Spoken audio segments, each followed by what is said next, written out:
And now, Gimmick Infringement.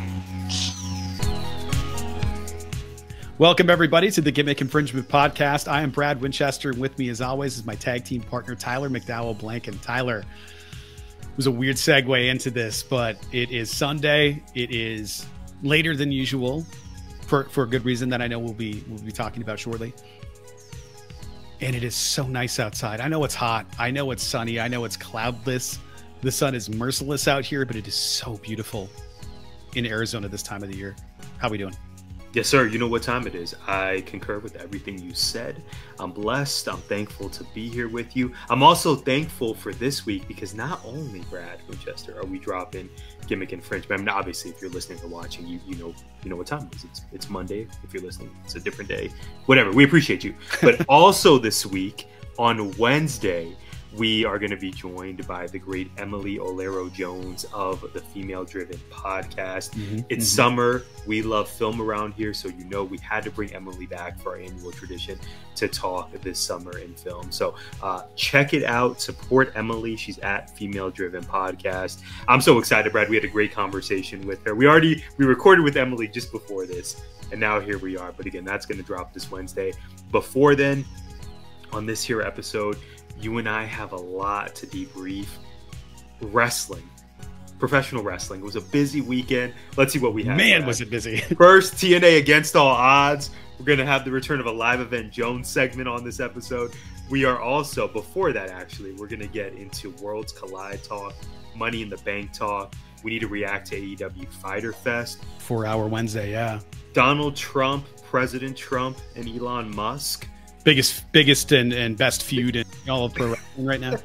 The breakup occurred, and there is definitely pro wrestling parts of it, but from a pop culture, political point of view, we can't not have an episode and not discuss the fallout of those two. So again, we're going to get into a lot on this episode. I'm thankful to be here with you. How is your summer going, man? This is one of the first weeks you've had to unwind and not go onto Google Classroom or Synergy or put in grades. How is summer treating you now that we're in the thick of June? Good. I was at the school for about 3 hours the other day.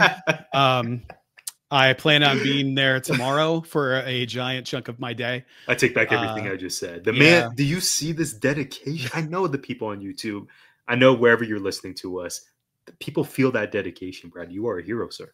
I am not, but I am certainly trying my best and my hardest to be the best person, teacher, colleague, friend that I could be. It's not always easy. Sometimes you show up late. Sometimes you don't know how calendars work. Sometimes you, I don't know, just get overwhelmed by the sheer volume of pressure you put upon yourself. And I think that's where I am right now. Is I have a lot of pressure I'm putting on myself right now, but that pressure, ultimately, the goal is to alleviate it in the future so that I have a less stressful school year that I had this year. I mean, this year was nuts. This year was crazy. Last year, I think maybe the most stressful year of my life in terms of professional obligation. This year is shaping up to be even more than that. So we'll see. I'll tell you in early July 7th to be precise, how I'm really feeling about how this school year went when I get my AP Psych scores back. And I'll know if I made the right decision by letting it go or not. I'm either going to have buyer's remorse or I'm going to have vindication that I was right and that it's time. We like vindication. And dare I say, before July 7th, the production team, please note that we don't want to forget, we have your anniversary. Yes. We have Freya's birthday. Coming up this week. June is loaded. We're just coming off of your big birthday, which we discussed, I believe, on our last episode. So June historically is it's a busy time. I'm sad. Jess is not going to be in town. Jess gets back on Saturday. Me and Freya will be holding it down at the house. But Jess and I got married on Friday the 13th.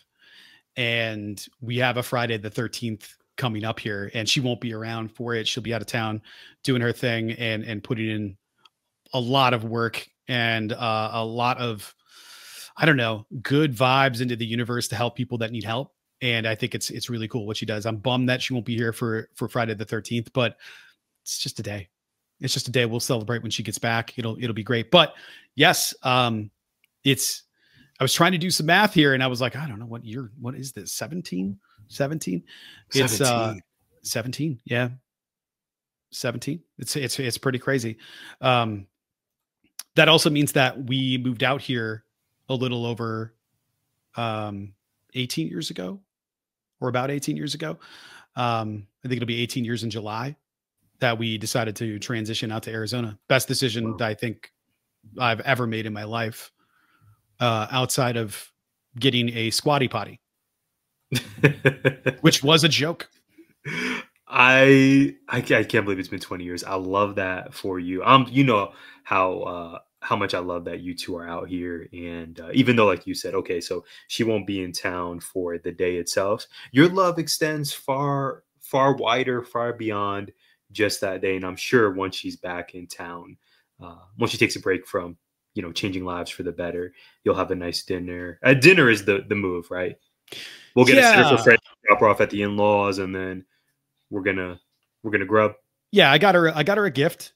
There's a bunch of gifts. Like I always try to go, like, even if it's stupid and I know it's going to Goodwill, I always try to go traditional on it. Like one of the anniversary gifts was like tin or steel or something. I can't remember what it was. It's like the gift of this kind of metal, like cheap metal. Okay. So I bought her a rooster from Home Goods, like just this crappy little metal rooster. And I was like, this is tradition. Don't mock tradition.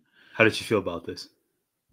The way that I expected her to feel. It was stupid and it needed to go, but it was exactly perfect. We went out to dinner and I gave her another gift and flowers and stuff like that. But I always try to get her something specific. Like last year, the traditional gift was paper, and she is a heck of an artist. So I got her like essentially handmade paper, like really fancy, very nice, traditionally pressed and made paper.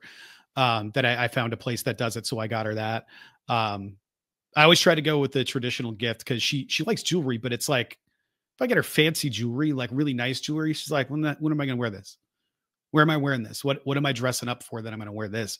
She'd rather me go head down to World Market and scoop her up some jewelry. I did that this Christmas and it was a huge hit. She was like, oh, I love this. You know what kind of things I like?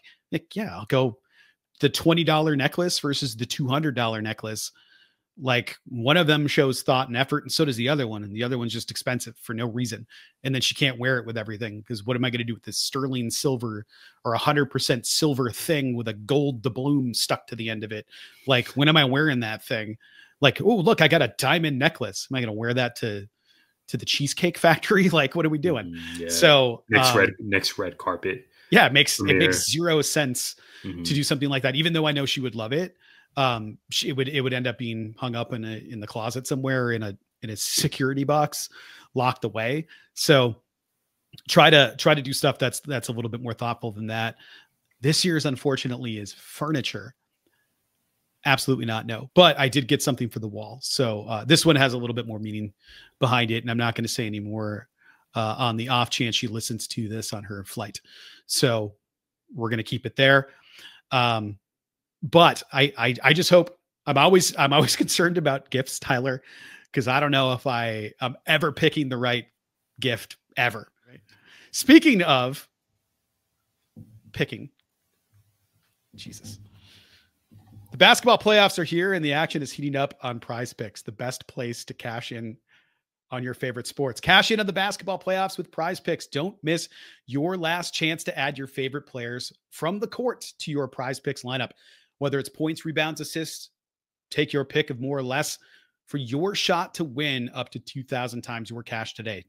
Turn your playoff hot takes into tickets to basketball's championship series.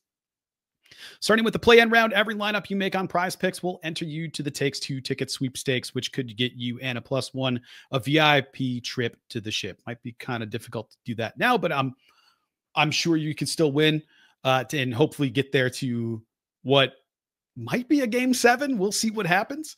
Prize Picks is the best place to win cash while watching sports. Join millions of users and sign up today. Don't miss your chance to add your favorite players from the ice in your Prize Picks lineup. Also might go 7. Whether it's goals, points, or hits, take your pick of more or less for your shot to win up to 2,000 times your cash today. Every Tuesday, Prize Picks will discount several projections on the board, usually by 15% to 25%.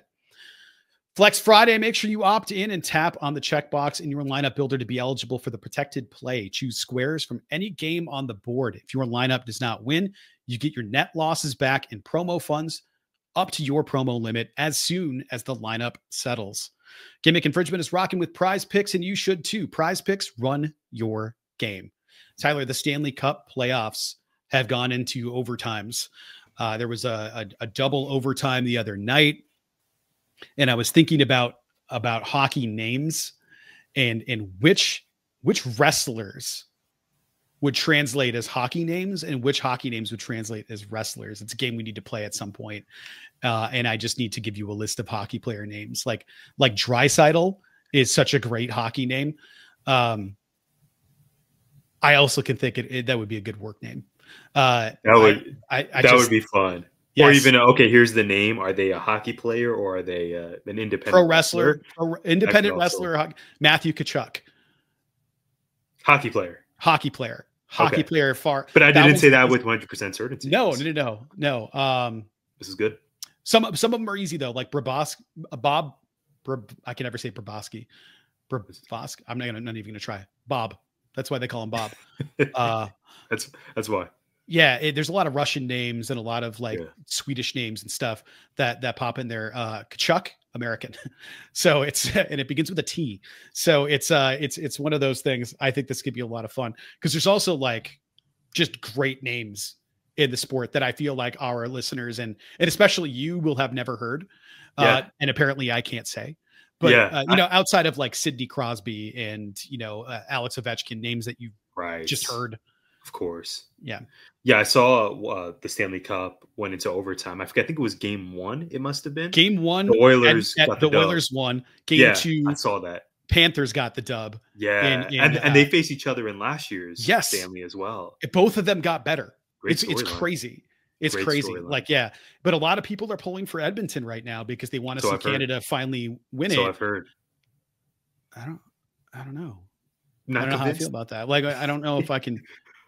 America's going through a lot right now. We could use the dub, but it's Florida winning it. So at the same time, wow, paging Warren Shaw. Shout out 19 Media Group. Florida. I don't know. Well, I don't know. I wonder if he would pull. He's pretty close to both. Do you think he's pulling for Tampa, or do you think because is he a Lightning fan or a Panthers fan? We know that he's definitely team neutral, and given his Boston roots, that I imagine he's probably a Bruins fan, if anything. Yeah, it's always unfortunately me, but we love Warren here. Okay, Brad, I also was confused. So people came by it. Exactly. Yeah. Hockey watch? No, we can't do hockey watch because that nearly already exists. It's time to transition to WWE. Brad Winchester, the 2 most important words here at Gimmick Infringement. Let's hear it. Steph watch. Yeah, you damn right. Steph watch. Stephanie Vaquer wrestled 3 times in 24 hours. Crazy run. Great week for us to have that sounder. It's really Steph's world, and we're just blessed to live in it. Most notably, she and Lola Vice picked up a tag win at Worlds Collide, and just a few hours later, Vaquer showed up and showed out in the women's Money in the Bank ladder match. Big shout out to you for calling the winner correctly. Your prediction was spot on. Naomi got the briefcase, as she should. Can't wait to see her, fingers crossed, future title reign. I just want to note here for Steph Watch, the eventual Vaquer versus Rhea Ripley one-on-one showdown program. It will really be a seminal moment in our friendship. I cannot wait. Yeah. I cannot wait for that moment. I saw 2 things. I saw Vince Russo lamenting how WWE is the worst thing on television now because you're going to turn on WWE and all you're going to get is wrestling. I thought that was a heck of a thing to complain about from a wrestling company. Also, that's like the last thing I think of when I watch a WWE TV program is I'm going to have a 3-hour show with 25 minutes of wrestling on it. Not really a problem that I foresee. No, that's number 1. Number 2, I was listening. I don't know if this is a gimmick. I don't know if this is just a thing he's doing. I don't know if he's been doing this for a long time, but I finally, after a long time, we love us some Fightful Select, especially around here to get our news and updates. Shout out to Rob, shout out to Maggie, shout out to all the people at Fightful doing the hard work. But I was listening to SRS this morning on my way to Goodwill at a terrible time. And I heard him say Steph's last name. Stephanie Vaquer. Oh. I don't know, Tyler. I don't know what you think about that stuff. If it's a gimmick, but that was some jean shorts and New Balance shoes out by a grill is what that was. It was given Kentucky. Yeah, it sure was. Yeah, but in like the most white way I could think of. Yes, like yeah. Somebody named Waylon should be saying that. Yeah, indeed. Well, I'll put it to you this way: La Primera. Again, just an amazing weekend for her. I continue to marvel at, if I could just take clips of me for different episodes saying the same thing. The reaction that she's getting from crowds everywhere tells you everything you need to know. I'm excited. I was hoping she would win the briefcase. She did not, but I'm still very optimistic that whatever is next for her, starting as soon as tonight at the PHX Arena for Monday Night Raw, I hope it's something that's going to be worthwhile and just reflective of how much momentum she has right now. I really hope they do right by Steph. Okay, on to my question. Naomi and Seth Rollins won briefcases. R-Truth is back in WWE after all. Mariah May popped up in NXT. Crazy week. And Mr. Iguana already has a shirt available on WWE Shop. Shout out to Layeska. Brad Winchester, I need to know. We need to know. Who was your biggest winner of the weekend? Mr. Iguana. It's not even close. Like, it's not even close. Nobody had heard of him. And then it's all anybody wanted to talk about. Well, I'll balance it out a little bit. I'm going to say Mr. Iguana. It's hard not to. I don't want to say Mariah May because we don't even know what her name is yet. They haven't said it. She debuted and she said the glamour is here, or it's not even that. It's about to get more glamorous. But she never said I'm Mariah May. She never said any of those things. So I don't even know. And it was giving Ricky Saints when he debuted. There was a whole conversation. I mean, it was about him popping up, but then the other half of the conversation was, what's his name going to be? Because he clearly didn't. Mariah. Yeah. Mariah March. Yeah, for sure. But her popping up, I mean, that it seemed like WWE clearly prioritized her free agency, and they made that happen. And they should have fast. Yeah, and they should have. But I am still shocked that she's in NXT. I really am. I know they want her to learn that system, so she'll probably be there for like 6 months and out, if even that. My guess is that it'll be around the Rumble, right? Like she'll probably be popping up in the Rumble. If she'll be there before that doing something, I know that, but like her fighting main roster people will probably be the Royal Rumble. She'll have an NXT championship run here shortly, I'm sure. Definitely. Yeah. Definitely.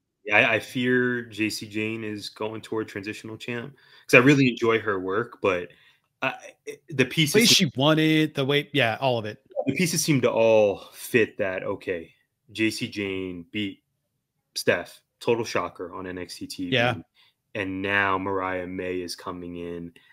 I don't think, to your point, Brad, just for a cup of coffee in NXT and then she's bouncing. It seems like if you bring her to NXT, it is to have that title reign, be dominant for a specific stretch, much like Steph was. And then, Mariah will, the artist we know now as Mariah, will drop it to, you can name any number of women in NXT who are ready for that next step. Top of mind for me is Jada Parker. I think they're still trying to figure out who Lola Vice is as a character. Yeah. But you would think she's probably due for a title reign at some point. And you have Sol Ruka, who is the current North American champ, but could easily be next up for, the main title down there. So, yeah, to your point, Mariah May is certainly ready for a Raw or SmackDown, but based on how deep those rosters are right now, after just adding Roxanne Perez, Jordan Grace, Julia, Stephanie Vaquer, all 4 women who could challenge for the main title on their show any day of the week. I wonder now for Mariah May, to your point, I think Royal Rumble is probably a very fair and accurate timeline in terms of when we can see her start to mix it up with the main roster. And don't forget, we also have Evolution 2. That's what I was looking at this right summer. now. Yeah, I wonder if we're going to get some. Yeah, I'm sure. Something there. Yeah, I'm sure. The roster is just kind of loaded right now. Yeah, you know, thinking about the women's roster right now, it's and probably who's gonna eat those pins. Just Somebody's looking got at to eat those pins. Just the Money in the Bank match itself. Yeah. Forget about just that match. Think about who wasn't in it. Like there's massive stars that weren't in it, like at all. Mm-hmm. Bianca wasn't there. Charlotte wasn't there. Liv was there as an escort. We got like all this talent that just wasn't in there. Io, Kyrie, Asuka when she comes back, hopefully soon and healthy. There's all these people that just aren't there. And Bailey. There's an APB out for Bailey. We know she's alive and doing well and hanging out with her mom in the Bay, I believe. It's very, very frustrating but stuff. On screen, it seems like her stock is really dropping right now. Yeah, it's making me sad. And there's just a ton of people. And then you look at what NXT is doing, and NXT has an incredible roster too. Characters that still need development and things like that. But you got Jordan Gray sitting there. You got there's just so many people that are there, but they're top female talent in terms of character and in ring all just got called up. So like Roxanne Perez is there now, Julie is there now, Stephanie Vaquer is there now. So just those three. And then you have Lyra, who just had a program with Becky and lost. It's like those were like 4 giants that are not there anymore. So you have to restock that NXT roster. Mariah May is a great way to start doing that. I'm sure there's going to be other people that end up landing there. I'm like looking around just in independent promotions, like all this talent that's around the country.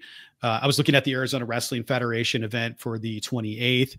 I don't know if Fallen Gray is going to be on the card because she's wrestling in like Iowa and California and all these different places this month. And she is in a match out of state the night before. So I have no idea if she'll be there, but like artist formerly known as Cora Jade, Elena Black will be wrestling there on the 28th. And so will, what's her name? Brittany Brooks. Thank you. Current AWF women's champion. Yeah. And I was like, that might be worth it just alone. And the tickets are super cheap. We should go do that. That would be fun. I'm trying to get people together. There's just so much talent. And then Fallen Gray in general, like incredible talent. I feel like at some point she's getting signed by somebody, be it GCW, be it TNA, be it like she's going to end up somewhere. She's that level of good. And that's just people that aren't on NXT or got cut from NXT, which any other roster would be like, yeah, we'll take that. Shotzi just had a hardcore match. She popped up. I believe it was GCW, correct? Like it was, there's so many things happening right now. I don't know where you'd put a Mariah on the main roster. So to answer your question from 25 minutes ago, I don't think she can be the winner this weekend. I also want to pick R-Truth. Definitely won the pop of the weekend. Like that pop that had to feel so good, dude. Like not only did fans yell loudly and talent yell loudly and complain loudly about this, was not a work for people like, oh, you got worked. And it's like, no, he got fired. Like they didn't release him. His contract expired and they were just like, we're good now. We're sorry, but we're not going to sign you on. And I understand it. He's in his 50s. He's been around forever, but he's a locker room leader. He is a great on-screen talent that you don't have to have go out and do a 20-minute classic. Have him go out there, do some spots, do some goofy, have him be R-Truth. And maybe it sounds like they're going to change his character direction a little bit because he's coming out as Rock Killings. I was just about to ask you, what do you think of immediately they had this, WWE had this message in the drafts. I'll take it. He's here. Ron Killings is with us. Maybe he brings back little Jimmy. And by the way, buy your $45 shop. I was going to buy that shirt until I saw it was $45, man. And I guess, okay, that's kind of brilliant because it's 45, but then you can use your 20 or 25% off code. But I clicked on that and I thought, oh my gosh. So I guess WWE is challenging you guys. Okay, 85 for a hoodie. You really love this guy. You really ride for him. Shell out that 40 $35 for that t-shirt. I was going to. I saw the shirt and I was like, yes, I'm going to They had it support in the this dude. drafts. And I Instantly, went, they tweeted I that out. can't justify a $45 t-shirt, even with 20% off. Yeah. That's too much money. Like Well, anything over $20 is a fight. You and I can, you and I continue to. I think we see a lot of things similarly. That's why we get along so well. But both of us are at these interesting stages of our lives where, when you have all these wrestling tees, this is kind of going back to your anniversary gift soliloquy from earlier. Where do you wear these wrestling tees? Yeah. To? I mean, I'll maybe wear 'em to work. Casual Fridays at school. Yeah. But I can't wear the Bullet Club tee to work. Correct. And if you and Jess are going out for date night, yeah, not that Jess dictates all of your clothing decisions. Movie night, fine. Do you feel okay with, oh yeah, we're going to, Michelangelo's and I'm wearing my Will Ospreay goat shirt? That yes, 100%. Okay. No, I'm just kidding. I wear my MJF polo. Okay, there you go. But it's like a nice shirt. Unless you get close, you can't tell. It says I'm better than you. It just looks like stripes. Yeah. Okay. But yeah, you're gonna. But this Ron Killings one is the airbrush, 4 different. It's cool. Yeah, I thought it'd be cool as a poster. Where do you wear it to? As a poster, yeah, it'd be cool. But also, like, where am I putting that? It has to go in my classroom. It's just too much. $45. And I saw for Raw, for Raw and Phoenix, for decent tickets. I checked last night too. $565. Crazy expensive. I said, "Oh, people have been talking about how costly these are, but let's actually see." And it took my breath away. I was aghast, Brad. $565, and this economy? That was the total. That was the total of our row of tickets for Double or Nothing. I was like, I was spooked about that. And the card looks good so far. I mean, obviously the headlining match is going to be Jey Uso versus Gunther for the title. Possible Seth Rollins cash in. We shall see. You're going to get Steph popping up. I'm sure it's going to be a great show for Seth. I'm sure those who are going to go are going to have a great time. It's going to be a fun show. But yeah, the ticket prices, the shirt prices, it's not. I don't think it's reflective of the times we're living in and how, we want some good sales and some good deals. But I'm happy Ron is there, and finally WWE recognized his worth. And I guess if I were Ron Killings, this is kind of just my question back to you. I know I'm totally monopolizing your time.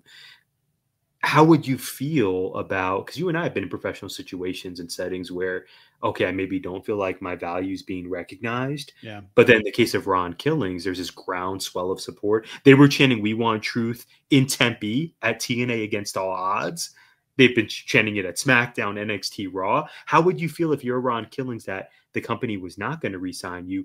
Then they come back to you, paging Nick Khan. He gives you a call and says, "Hey, you know what? We want to bring you back." I would feel a way about that, but I don't know. Money talks, and if Ron Killings is happy there, I'm glad that he's in a position now where he maybe has more leverage than he did a few weeks ago when they were just not going to renew. And we probably saw his last appearance when he lost to John Cena Saturday Night's Main Event. But to your point, he pops up at Money in the Bank, and we end the night maybe on a more positive note as a fan base than if he had no appearance in that match. Although I'll give Logan Paul credit, once and only on this podcast, that moonsault was nuts. It was incredible. That was pay-per-view. He's so premium good, man. worthy. He's so good. That was crazy. I was like, oh man, I've seen that in 2K, but nowhere else. Yeah, he's unbelievable as a talent. It's kind of hard to deny it at this point, and he's getting unreal heat because it's real, which is a funny sentence for sure. I just the Ron stuff, the Ron Killing stuff. I'm calling him Ron like he and I are bros. I'm not used to calling him Ron. I'm like, did I say that correct? R-Truth, Ron, Mr. Killing. I think. I don't remember who said it. It was either Wrestling Observer or Fightful. Probably Fightful said that the deal came together as it seems like it was a compromise between the two parties. So it within 72 hours of the event. But I don't know. I wonder what the compromise was. My guess is that it's a shorter term deal that is sort of like, well, I want a character direction change. And maybe this is his way of going like, well, this is how I want to go out and retire. And I'm not sure. I don't know where he feels like he is physically. Like he he had knee surgery not that long ago, and he's in his 50s, and he's been wrestling. His first episode of Raw was like he came out and rapped or something in like 2002. He was an Attitude Era guy before going to the Indies, coming to the WWE, doing TNA. Like he was all over the place. He's been grinding forever, but like he was in the Attitude Era before. I just, Ruthless Aggression hadn't happened yet. Ron Killings was still there. And then it happened. So I just think that's wild to me. And he's still going, and he's been able to evolve and adapt and change and grow. I love his comedy wrestling when it works is unbelievable. But like having him do surprise run-ins, like running into the Women's Rumble, or all the stuff that he did with Judgment Day. Like one of my favorite moments, Tyler, this is when the WWE network was still the WWE network in the United States. It's gone now, sadly, to WWE Peacock, and I hate it there. And I need the network back. Peacock sucks as a platform. Not being able to find a Raw that I want to watch or go to the matches like you used to be able to with the network. God, it was so nice. And no, I don't want to set up a VPN just to watch network stuff. I don't know. He had that game show. Do you remember the game show? No. Oh my God, Ron.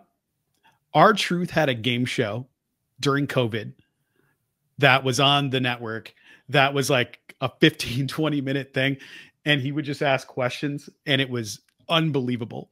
Because I don't know if it was just like him really playing up being stupid, or if he really didn't know Canada was a country. Like, I have no idea, but it's incredible. I want to go find, I got to go find this. I know he's walking with Drew McIntyre through his house, looking at stuff, asking him about his cat. Like, dude, it was insane. It was I have no recollection of this whatsoever. Yeah. So maybe it's a fever dream. Maybe I had COVID, but he's been doing stuff with them and for them for forever. And I know the Miz is doing like a Golf Channel thing now on their YouTube or wherever he's doing it. He's doing some golf thing through WWE. Because people were wondering about his contract status because he hasn't followed people. He's like, I haven't done anything on there in like 4 years. Like, everything's the same. You're reading into it, and that's crazy. So I can't possibly see how they don't see value in R-Truth and what he brings to do something like that with R-Truth, with Ron Killings, where he would be maximum level of entertaining, doing something silly like a game show. Mm-hmm, mm-hmm. Yeah, well said. In terms of comedy wrestling, R-Truth in many ways kind of ostensibly closed out the weekend or the day of wrestling for WWE on Saturday night. But the day really started, obviously, with Worlds Collide and that six-man, that trios match, which featured, as you pointed out a few minutes ago, Mr. Iguana. Speaking of comedy acts, comedy wrestling, so good. I had, Brad, when I tell you, never heard of this guy before. That's why I think he wins. But yeah, by the end of the weekend, he has a very compelling case for biggest winner. Because I had Googled him, I had clicked on the try to buy the shirt again. Like where am I going to $87, right?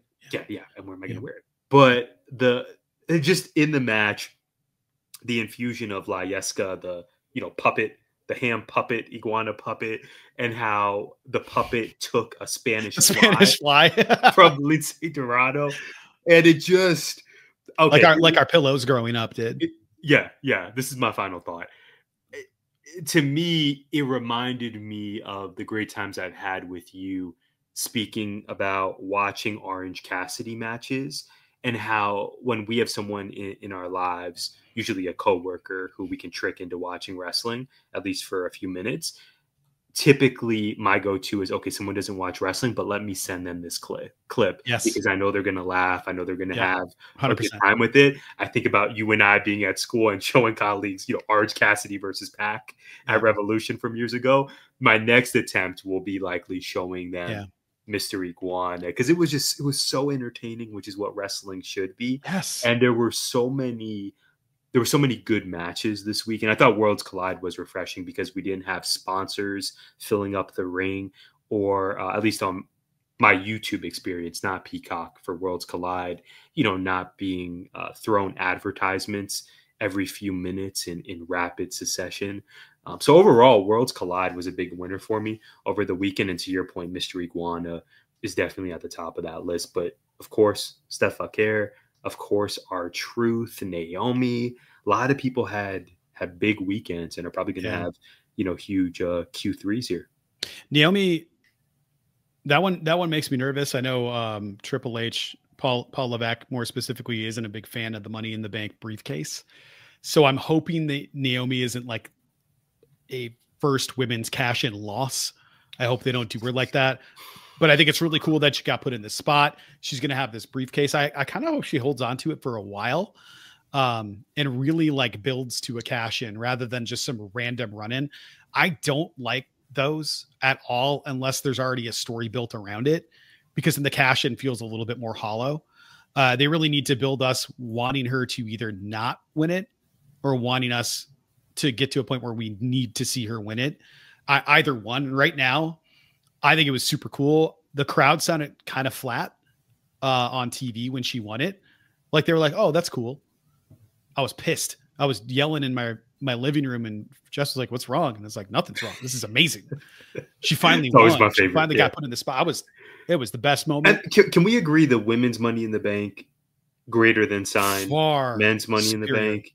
Women's wrestling in general. I'm glad we saw Jacob Fatu. Anytime we could see him on our screens, it's a dub. But that whole, it just lasted so long. And I know wrestling is the suspension of, you know, it's disbelief to the max. It's, you know, just kind of ingratiating yourself within it. But that whole Braun Breaker, Bronson Reed, and then insert Jacob Fatu and JC Mateo, it seemed like it lasted for at least 12 to 13 minutes. Mm-hmm. And WWE 2K rules have dictated to me, no, if your health bar loads and then, you know, give it a few minutes and you're back up and you can re-enter the match. It was just so prolonged. And the fact that we got that pump fake of, oh, Seth is climbing after all the rubble. He's clearly going to, you know, get the briefcase now that Jacob finally turned on Solo. Then they give us the pump fake of LA Knight coming in. I almost hit you up, Brad. I was going to hit you up and text you, oh, LA Knight, it's time. It's in LA. It makes sense. Let's go. And then, no, it was just a pump fake for Seth to just get him back down. And then Seth ends up winning. So I thought the layout of the men's match, for me, left a lot to be desired. The right guy won, but I thought the layout was quite curious. Whereas the women's Money in the Bank, I would not say it was the greatest women's Money in the Bank ladder match we've seen. But what a great call to have Naomi win. I don't know if I'm emotionally prepared for an unsuccessful Naomi cash-in. So I'm going to proceed with cautious optimism because she needs to be a champion. I agree. This is the best character work we've seen from her in a minute. I was not sure how the heel Naomi would work. It's been amazing. I'm ridiculous. I'm a fool. It's been fantastic. Okay. So there were certainly some spots in the women's match that, not spot like wrestling spots, but like, okay, we're waiting a long time because you're clearly preparing for this thing to happen. Roxanne was on that ladder for an eternity to do the stereo. Yeah. It was just like, all right, we're just going to come up here and punch each other repeatedly for what seemed like 4 minutes without moving. So we could obviously see people get set up to get on the ladders. I didn't love that. I don't think the right guy won in the men's match. Seth is the obvious guy to win. What do you do with LA Knight now? What's the path for him to get back to where he was? You've completely killed all of his momentum. Mm-hmm. You had him lose repeatedly. Like he's won the US title, but he's lost a whole bunch. He loses every big match that he's in for like either a title shot or a title match. He always loses. Mm-hmm. So what do you do with LA Knight to build him back up, to get the audience back? Because like he's super over still, but he's nowhere near where he was. And this was in LA. It just occurred to me during his entrance. I was like, oh, I didn't think about this. Of course, he's going to be the guy to win.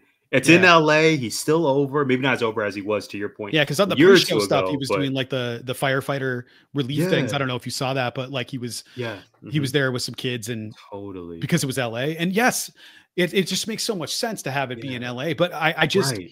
I'm afraid that it's not going to happen for him. He's not getting younger. Was he 42, 43?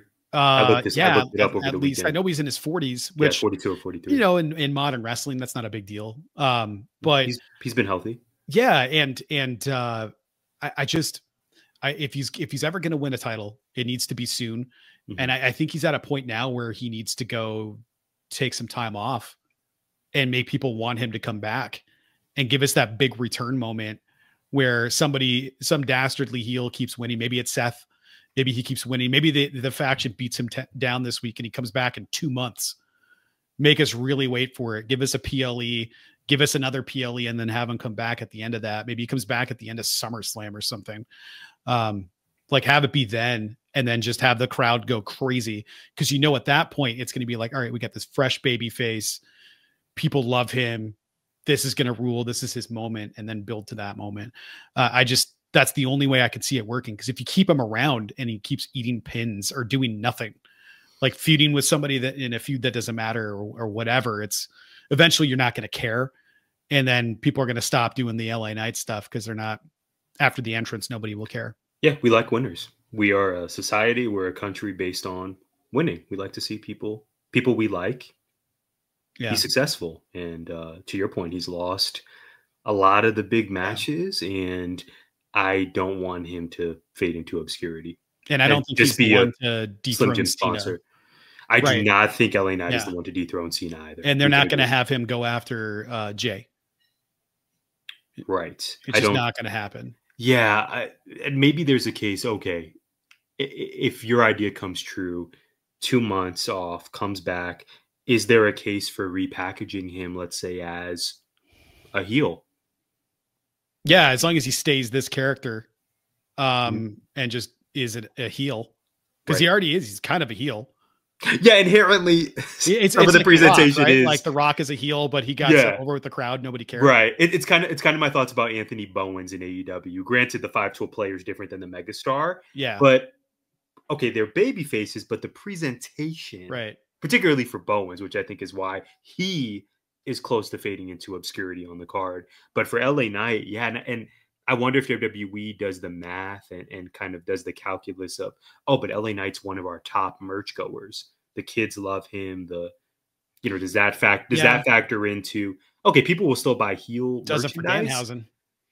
But LA Knight's probably one of the biggest, correct me if I'm wrong, all accounts we saw last year, maybe even still, one of the biggest, most consistent merch sellers behind Cody, Punk, etc. That counts for something. It does, but like Donovan Danhausen. Danhausen is still one of the top sellers in AEW, and he hasn't been in AEW TV for... We haven't seen that man in a year? Ages. He was on ROH, but that was it. Like a one-off, right? And then Yeah. That's curious. That's curious.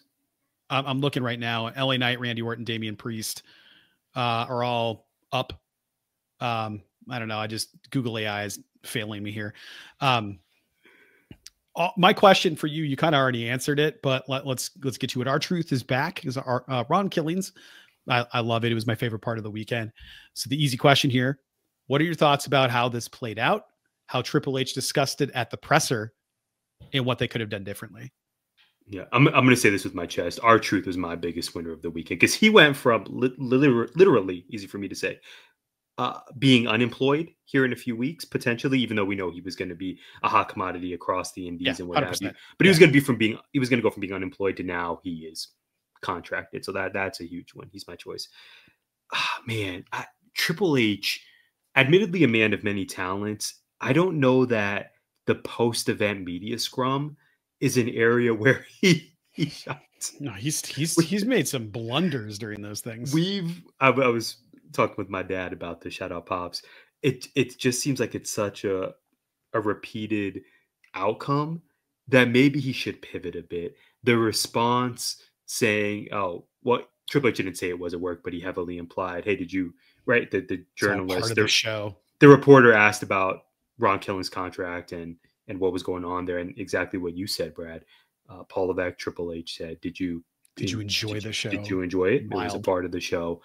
So, and then there's been subsequent responses on social media from Ron Killings, from even Ron Killing's son, basically saying what Triple H said was cap. It was not true.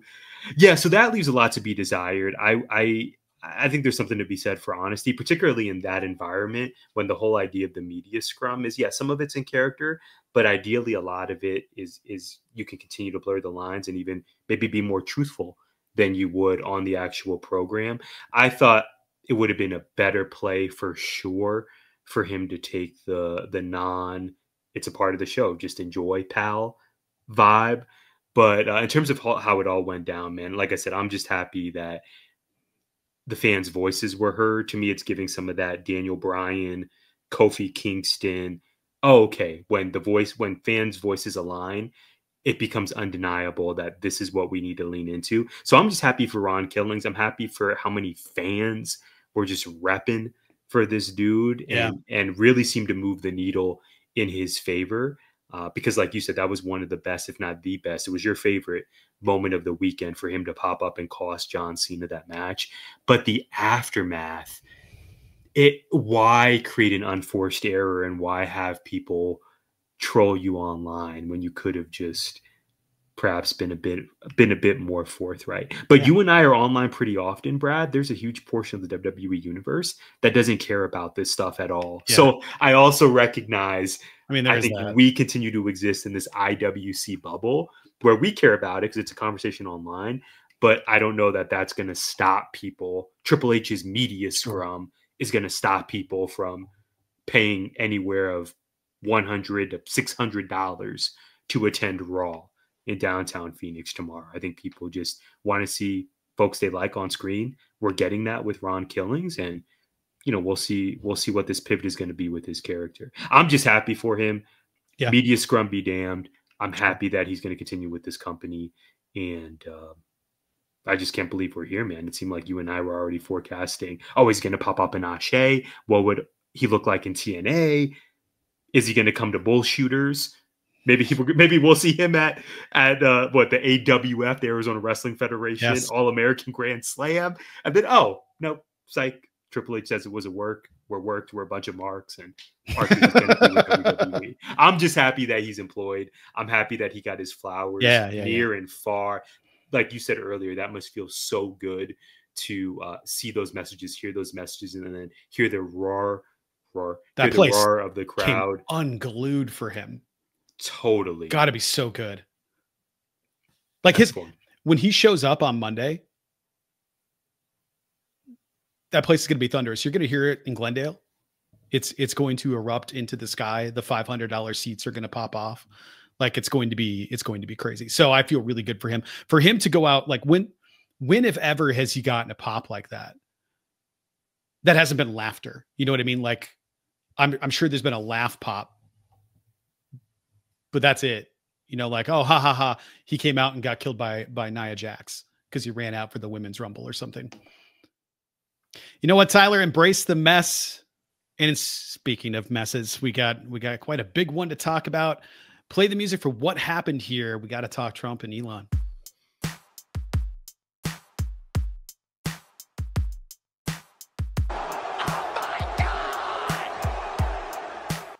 What happened here?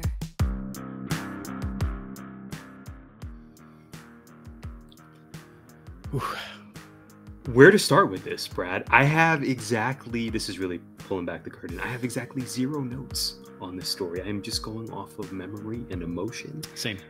Last week, along with We Want Truth being a hot topic on social media, the other hot topic was the breakup of Elon Musk and President Donald Trump. Tweets were exchanged, shade was thrown, contracts are being threatened to be removed in the case of Trump to Elon. Elon is claiming that Trump is on the Epstein files and that's why they haven't been released. Brad, these two were a powerhouse tag team last year, whether we like it or not. Full HBK Jannetty here. Full HBK Jannetty. Money was exchanged. Elections were influenced. And these two worked together in the White House. Elon was running Doge, And Trump now has this big, beautiful bill. We're not a political podcast, but I think what's so fascinating here is, much like in professional wrestling, we know with any tag team, except maybe, no, the New Day, because they booted out Big E.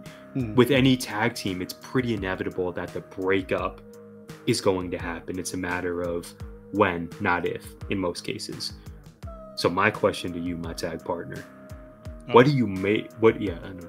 It's like, when are we ending? When are we breaking up? No, I would do that over again if I could. But my question to you: what do you make of the breakup of Elon Musk and Donald Trump? Maybe not shocking, but were you prepared for it to happen this summer so quickly, so epically? I thought it would happen sooner. I thought it was going to be a lot sooner when he did not get appointed to the cabinet, but got like special task force thing. And really, it was like the moment that Elon showed up with a all black MAGA hat, I went, he's trying to brand MAGA for himself. The Chase variant hat. Yes, I was like, what are we doing here? Like, we're gonna do the noir variant, like the all black and white color scheme, special director's cut hat, and he is. It's two people. One of them is a narcissist of epic proportions. The other one is so full of ketamine and mental health issues that I don't think he has any sort of ability to have empathy, or to perceive the world from. It doesn't feel like narcissism. It feels like something else. Like, I don't know if he has the ability to do that. Where our president is, it's all about me. I do everything. I'm the best. I'm the greatest, with no evidence to show that he is any of those things. He's bankrupted multiple companies. So for the big, beautiful bill to be one of the biggest spending bills in the history of ever, which will further bankrupt the United States, it's pretty easy to look at it and go like, yeah, we kind of knew this was coming. Like, they've been saying for 8 years, for 10 years, whatever it's been, that, yeah, this guy fails at every turn with everything that he does, but we love him. Why? I don't know. I don't know why you want him there. And then you get a billionaire, actual successful billionaire, who has monetized and built a company. And granted, some of them have failed. Some of them are failing in the States, but not across the seas necessarily. Like, Tesla is doing okay overseas right now versus how it's doing in the US. And there's a lot of stuff that Elon says that I actually agree vehemently about. Like, we need to move to all electric. We need to get away from fossil fuels. We need to do all of these things. We just do. It's not hard to figure out. Like, it's time, and we need to. And if we could do that, we become competitive. If we are on the forefront, instead, we're all stalling out. And I think the second that anything got threatened there with money, it all blew up. And now it's, well, he said, and well, he said, and it's like just this epic pissing contest. Tyler, you know me well enough to know that I've said this 1,000 times. I've said it on here. I don't have a master plan. I just like the chaos. I like throwing a grenade into the room and watching it blow up all around me. This is pure that. It is pure, undiluted chaos. It is terrible that it's happening to our country, but it is so effing funny that I'm just watching it. It's the perfect lean back on the couch with the popcorn meme and just or the dude flipping out the lawn chair. Like, this is it, because Elon suggesting a third or another party that's like actually this other thing might like rekindle an actual conservative party instead of this like wacko alt fringy stuff, which would be good for everybody. And the Democratic Party, or what remains of that hot mess, also right now must be looking at it going like, this is the best thing that could have happened to it. So what I make of it is, we're all losing in this. This isn't good for anybody. Politically, it's good for the left. It's not good for the right at all. This is poison for that party. And it's going to cause them long-term problems, because they built up this hero in Elon, and he has the platform. He has most of the platforms. He has literal space on his platform and space. And he has all of these different things going on. And he has a very loud voice that people listen to. And that's partially because the party helped build that voice. And now it's completely fractured. So it's going to be really interesting to see what happens there, but nobody's going to win from this. It's not going to help. The Democrats are going to be like, yay, the next election, which doesn't help us now. That doesn't help us in any way. We got 3 more years before that's even a thing. And I don't know about you, but that's a long time for a household to think of economically. So what happened here? A glorious, hilarious grenade went off in the room, and I'm just here for the infighting, the name calling, because like it's preposterous that this is happening. We are now the laughing stock of the world politically, and have been for the last couple years. And to see it now just all blow up in people's faces the way that it was predicted to blow up in their faces. Right. I'm kind of here for that, for the I told you so's, but I'm only here for it because it's all we have. We only have I told you so's as prices continue to climb. Well, and last week we briefly spoke about the original Sin book by Jake Tapper and his co-writer, really excoriating President Joe Biden and the administration for the failure that was his re-election campaign. So maybe can we refer to him as a political podcast? I don't know. We'll see. But to your point, okay, now the Democratic Party, reports were that they had this idea-a-thon at a swanky resort recently to really start brainstorming. Okay, what is the plan for the next election? It's like, dog, this is the issue. A, that you're calling it an idea-a-thon. B, it's at a swanky resort and you're just like, this is giving. Well, the economy crumbles. This is giving. No, you all are seemingly really out of touch with sort of the everyday American, the priorities, and just the everyday living experience. And then you have Elon Musk maybe on this baby face turn because everything is wrestling. I don't think so. He's a shades of gray for sure. Shades of gray at the very least. Elon Musk is as unpopular right now as he's been, I believe, since he's been such a public figure. So for him, seemingly there's nowhere to go but up, because obviously Democrats haven't been a big fan of his over the last 5 years. I think a lot of Republicans are not a fan of his right now for the reasons you laid out. So I wonder what his next move is going to be. And particularly as you said, as Tesla stock has been just in a downward spiral, particularly in the United States. I wonder that next move for him. I've seen fan art of Elon Musk versus Donald Trump at SummerSlam, at MetLife in New Jersey, which of course is ridiculous. But there's a lot of people in this story where their next move is something I'm keeping an eye on. Of course, the president, we know he's here. He's got 4 years. For Elon, for the Democratic Party, for, like you said, the potential of a third party. Will that ever exist in this country? A viable third option? Who knows?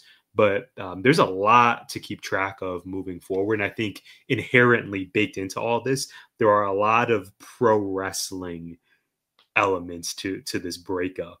And I don't know that there's going to be a reunion in the works. It seems like both have crossed the line that they're not going to be able to get back from. But as you pointed out, it's actually kind of surprising that it took this long for them to turn on each other in such a public fashion. It's amazing. Like, there was a big sell-off and the lead engineer at Tesla left and stock went back. I don't know. Like, this is funny. All I know is it's hilarious.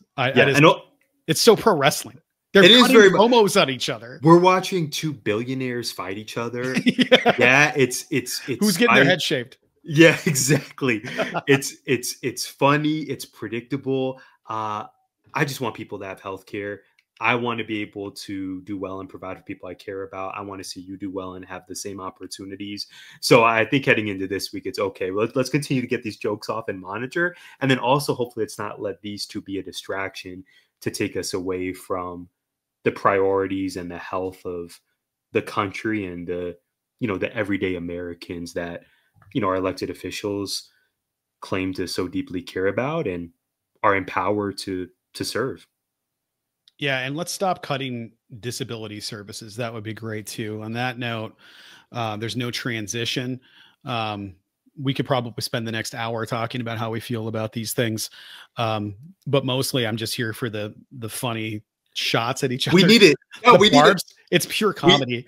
It's pure comedy. It's a distraction. We need it. Yes. It's the like one of them revealed a little bit of a secret, Yeah. and then somebody else is like, "Well, speaking of," and then they're just gonna start letting everything Two- out. It's so funny. Two grown men. It's just, and clearly both of them operate their own social media accounts. This isn't a case of they have a team, a communications team. Like clearly we know they're using their Twitter fingers. And It's just, they're true social fingers. you I will exactly. not be joining. True You social. and I have spent a good portion of our lives working with young people ages 13 to 18. It's amazing that they, in many cases, have more maturity and more self-control than two It's grown wild, men man. who It's are wild. breaking up for the whole world to see online. What our society would deem as successful men too. It's just Yeah. that if that's what success is, I don't want it. Tyler, let's get into AEW. We've only been going for what, an hour? So Only an hour. yeah, let's get another hour in. Okay, speaking of two men and potential breakups, this is what we call a transition in the business, Brad. I actually think this one's going to work for real. I'm not being facetious at all. Okay. AEW Summer Blockbuster is on Wednesday. Yes, it is. It's the second consecutive 4-hour TV spectacular. Now, Swerve Strickland versus Will Ospreay 2 headlines the show. They were enemies, then friends, and now seemingly back to enemies. Question: what are your thoughts on the current storyline involving these two and their vastly different positions on whether to support Hangman Page against the Death Riders? And how do you predict this will play out at All In Texas next month? Do you see them challenging the Hurt Syndicate? Do you see them helping Hangman to dethrone Mox? Do you see both? Talk to us. I don't know.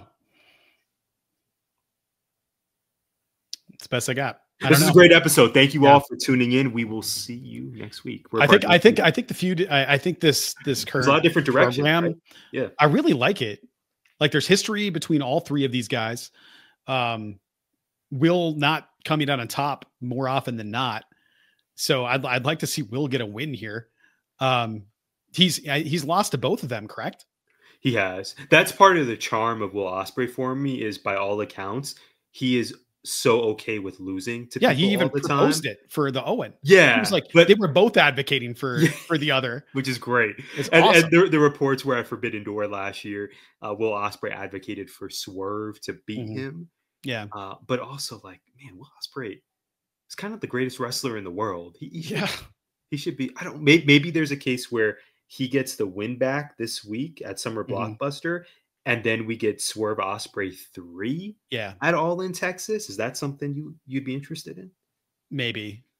I mean, it'd probably be great, but this would have to be like a time limit draw thing, I think. And then have them go like, no, we need to know.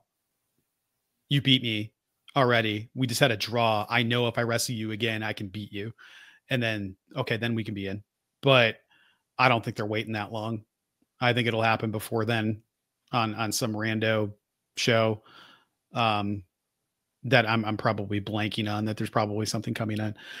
Man, I don't know. The only thing I can think of is like you get Hangman in there for some reason for this match, and then the Death Riders come in and beat the ever living crap out of Hangman in front of Swerve, or Swerve in front of Hangman, or beat both of them up and leave them laying, so they have no choice but to partner up. And then it'll be like, finally, for this one night, for this one time, I'll help you, but you should know that this is it. I'm doing this for Will. They do it. They both do it for Will, not for each other. And then they go out there and figure it out. I think it could be really cool. Yeah. These guys are okay. So AEW, we've spoken about this.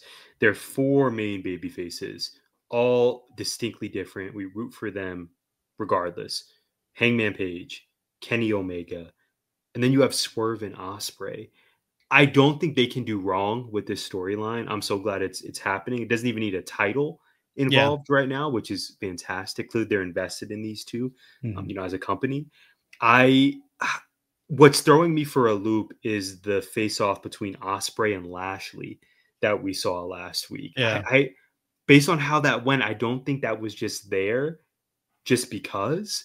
So I'm wondering if there's a case where those are the two guys to dethrone the Hurt Syndicate. And to me, that would have to be an all-in Texas match.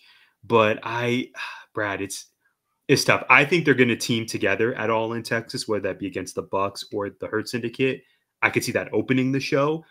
And then my prediction is they'll come back by the end of the show to help, including Swerve, maybe a reluctant Swerve, but they will help Hangman Page finally dethrone Jon Moxley and start a new title reign. Who do you think helps him out? Do you think it's Speedball and Willow?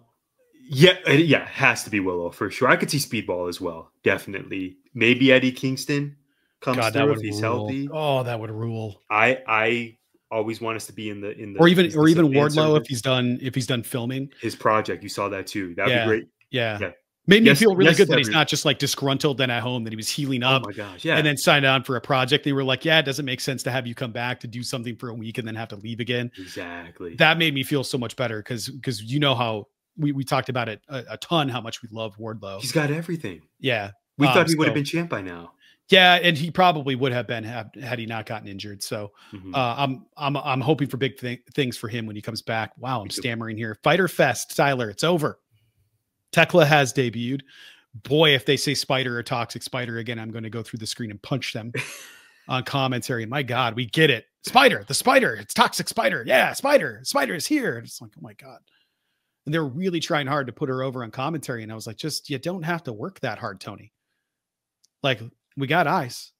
We got several reminders. Yeah, we did. It made me mad that on a 4-hour show, they couldn't give Lady Frost a proper entrance on TV. Oh, it was absurd. Yeah. The lack of women's wrestling.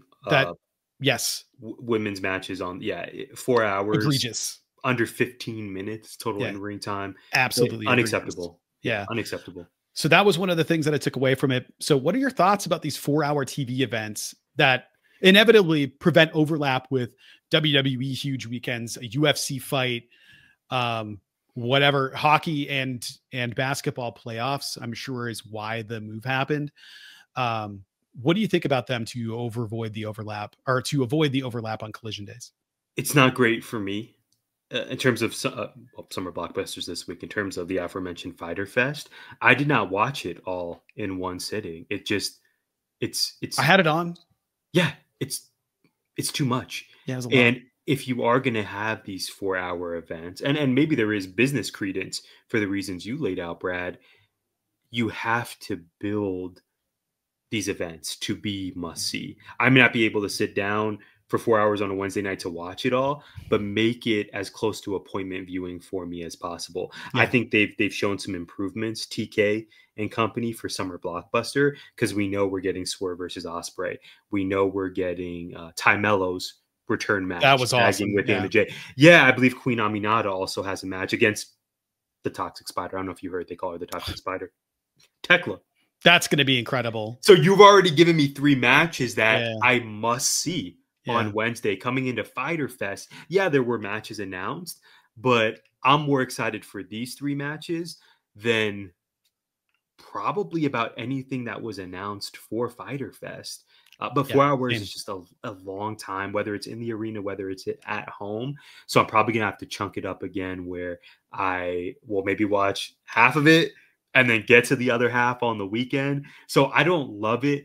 But to your point, when they're thinking about, okay, there's hockey, there's basketball, there's a massive WWE weekend. And we know WWE is in the business of promoting against AEW and competing against their events.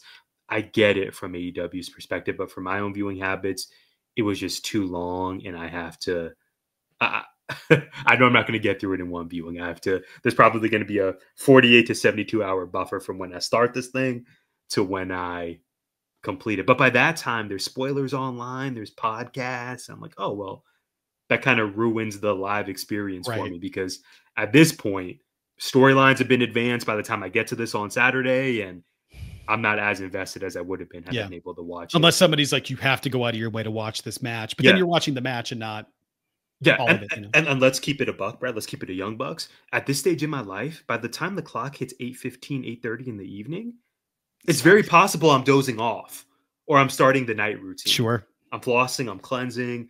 So it's just my sweet spot was Dynamite from 5 to 7 or Collision from 5 to 7. When we get into the 8:15, 8:30 territory, I'm just saying it's not a guarantee that I'll be readily available, even during summer. That's just where I'm at this point in my life. Feel free to judge. No, I understand completely. Although I've been staying up till god awful times and then trying to get up in the morning. I haven't been able to. Now, I part of my problem was from a streaming perspective, because I watch it on Max. It's not Fyter Fest on Max. It's Dynamite and it's Collision. So when the Dynamite, like when it was done, it was just done. It shut off my feed. I had to go quickly find Collision to keep watching the show. I was pissed because I was like, where the hell is this thing? So I was scrambling to try to figure it out instead of just having Fyter Fest as a streaming thing. So it's not Fyter. You're branding it as AEW Fyter Fest, but what you mean is Collision and Dynamite are happening at the same time. Say that. Don't call it some jerk off name.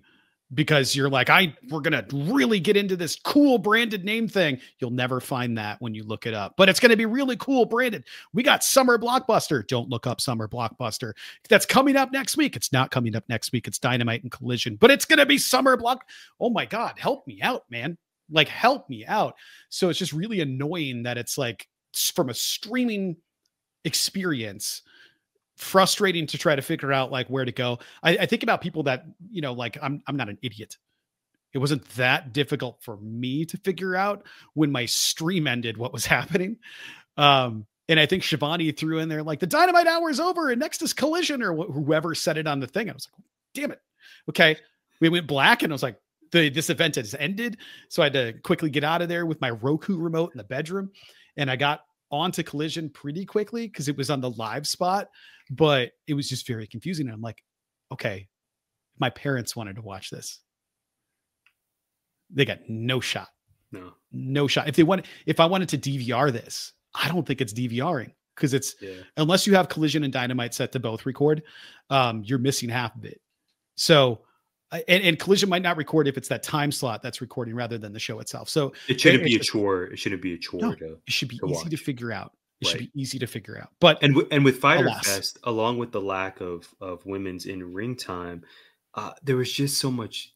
It was clear to me this is a 4-hour show and they're trying to fill time. I remember when we had the Hurt Syndicate and MJF in the ring. There were just points during that first that was a hour. long thing. There were points during that first hour or two where it just felt to me like, oh, okay, it seems like we're kind of dragging out time, and we know it's a 4-hour show and we're trying people to came out multiple times and and I just thought, okay, I get it. But again, this is going to be a case where I'm not going to enjoy it to my fullest extent as an AEW viewer because it's too long. I'm not invested in a lot of this. And again, for the love of God, women, you have a loaded roster. Showcase them, please. I know we got the reunion for TJ, but how many viewers are watching this going like, I don't even know who that is. You know, like how many people are new? If you are watching AEW within the last year, you don't know who that is. So, and the thing that bugged me about that one, this is a small problem. And I know it's kind of silly, Tyler, but when she came out, I needed the screen to help me out a little bit because she had so much like war paint on for a quick spot. Why was she wearing war paint in that moment? Yeah, she was ready. She didn't know she was ready for a match. She came out with a pipe. Like she should have come out with like just like regular makeup on for the stage and for lights and stuff like that, but not with like her match makeup because she was unrecognizable. She had the hair back like she was going to fight. She had the makeup on like she was going to fight. And I was just like, why not just come out in street clothes and return? You can come out in your ring gear, but like, let us see your face. Take your moment. Like, let us really soak it in. Let you soak it in because it's a big moment. It's a big return. Mm-hmm. I would have loved to have seen her. Instead, I was like, is that her under all that? It was just like a little thing, but I just thought it was kind of silly. It's pro wrestling. It's always a little silly. But when you come out ready for a fight in a match and it's your return and it's the end of a match, why don't you come out earlier? Yeah. Was she like getting beat to death in the ring? And you're like, hold on, I got to get the green on. Like, hold on, I'll be out there. It's like Jeff Hardy doing his dance at the top of the ramp when he we're going to talk about the Hardys, while his brother's being beaten to death in the ring. That was a great gif. Great just meme. absolutely crazy stuff. Speaking of crazy stuff, I feel a little crazy for not going to this TNA Against All Odds event. If I'm going to go up on the 28th, I felt like I should probably just stay home. If I'm going to be driving up and back again for the third time in the last 2 months or month, whatever it is, I should probably wait it out. But you were there. Go on to the GI Pod 19 social accounts. Check out Tyler's pictures from the event. Our social crew did a great job of posting pictures. It was time for live event Jones. So hit the music. Let's get into it.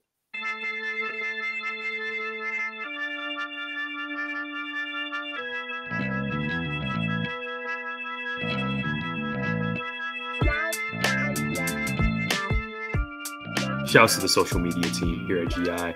Brad, you are forgiven. Next TNA event, I do expect you there, sir. But in the meantime, happy to report back my findings. As you and I spoke about on air, off air, this is TNA's first time in Arizona in nearly 13 years. A lot has changed in our lives, in wrestling, in the country, in that. So it's wild. Okay, 2012, fast forward to 2025. They were back, and what a fun show it was. I want to actually rewind and tell you about what happened before the event. So we grabbed food, this being my dad and I. I'm so grateful that wrestling is such a seminal part of our relationship. We grabbed food on the west side. So the event was at the Mullet Arena, ASU's hockey arena. That's in Tempe. That's about a 30 to 40 minute drive. But we grabbed food on the west side, which we're known to do at this pizza joint, Ray's Pizza on Greenway. And during our early dinner, this gentleman comes over to us and he says, okay, so you have a Yankee hat. He was speaking to me. He had a Yankee hat as well. So I was already noticing the Yankee hat, but now I had to come over when I saw you wearing that Stephanie Vaquer shirt. And I said, my man, what is your name? He said, I'm Dave. What is your name? I said, I'm Tyler. It's great. La Primera. It's great to meet you. And then so we're speaking about not only the Yankees playing the Red Sox and then also the brilliance that is Stephanie Vaquer. But then Dave reveals to us that he's not going to Against All Odds, but he's going to the Saturday Impact tapings. And then we discovered, Brad, he was at Double or Nothing. Oh, get out. So a random interaction at Ray's Pizza before Against All Odds. It just made me happy and reminded me how much of a community this whole thing is.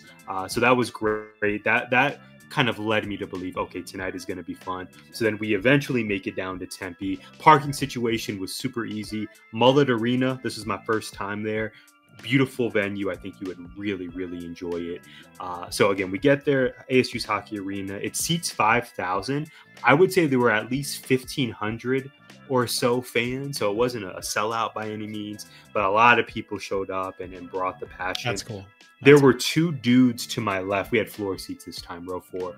Two dudes right behind commentary, actually.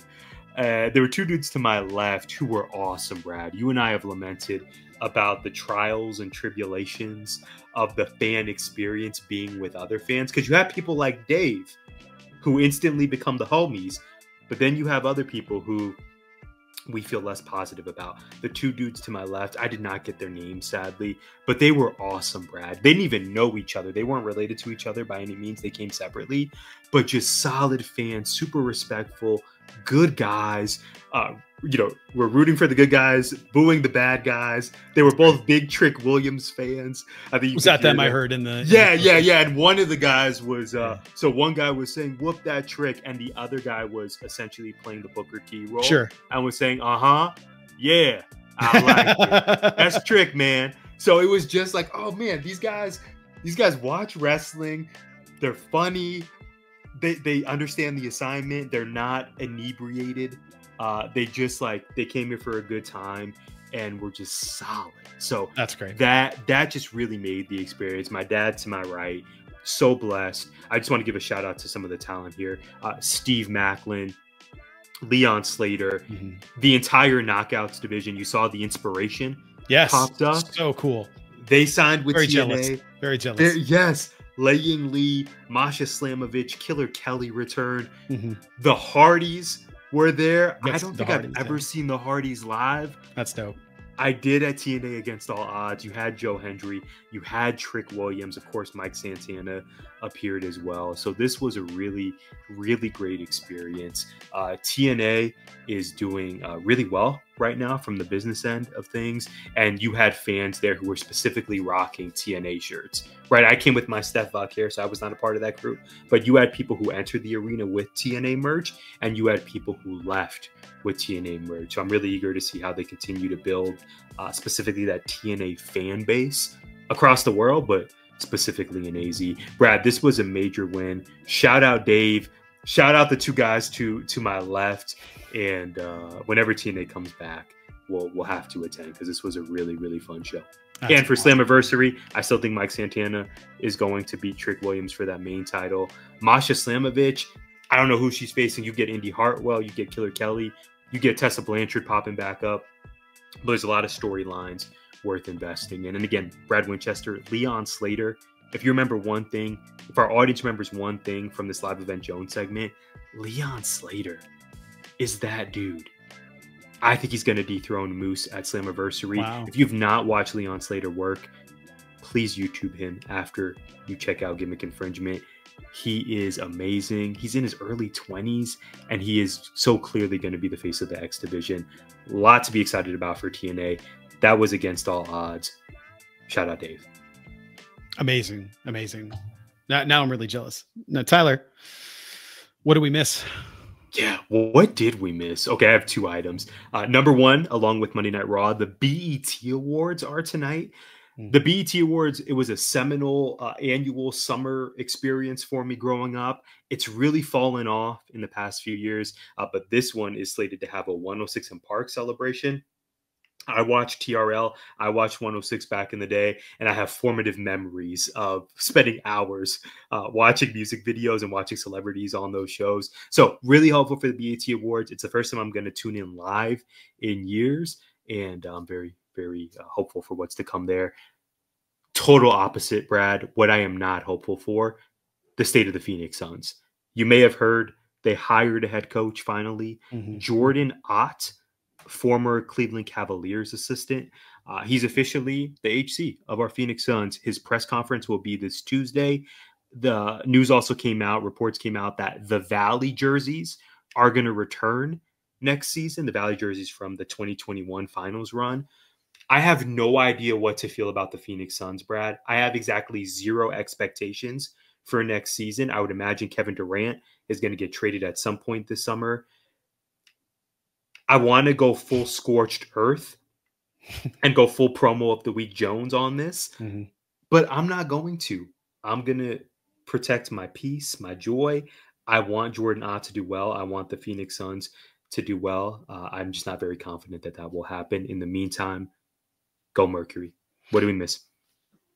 You know, thinking about that, it's the Suns are in a dire strait, but you're not the Knicks who fired Thibs as their like the best season they've had in 20 years is a crazy move. There has to be something there that we don't know, because I can't make a case for that. Like there's no, it's crazy. You did better than anybody's done in this franchise. 20 years, you're fired. That's crazy. Did the Fresh Prince just throw him out? Yeah, just Jazzy Jeff. Jazzy Jeff just to right out the door, Uncle Phil toss. Yeah. That's tough, man. Tough crazy. Business. So I don't know. Shout out Mike Stuff. Yeah, that one was wild. The only thing I could throw in there right now is Aaron Rodgers is a Pittsburgh Steeler, Tyler. A 1 year, I think $13.5 million contract. All right. They're used to older quarterbacks that have lost some in the mobility arena, a la Ben Roethlisberger, so maybe they could do something there. But I don't know what he can offer at this point that the other older quarterbacks on the roster can't. So we'll see what happens there. I'm curious to see how that plays out. Really wish he would have just stayed in Green Bay and retired, but we're here now, so we'll see what happens. That we are. Well, we are here now. We've arrived to the end of another jam-packed edition of GI. Brad, I'm thankful for you. Once again, I'm thankful for everyone for tuning in. Please leave us a comment on YouTube. Leave us a 5-star review. We appreciate you so much. We want to know what you think about everything going on in the worlds of pro wrestling and pop culture. Connect with us across the socials at GIPod19. Take care of yourselves and each other, and we will see you next week. And also tune in later this week for the episode with Emily Olero-Jones, Summer Blockbusters. Do it. Peace. Gimmick Infringement is a part of 19 Media Group. You can listen to us on Apple, Spotify, iHeartRadio, or wherever you find podcasts. You can also find us on YouTube via the 19 Media Group channel. Please like, subscribe, comment, and share.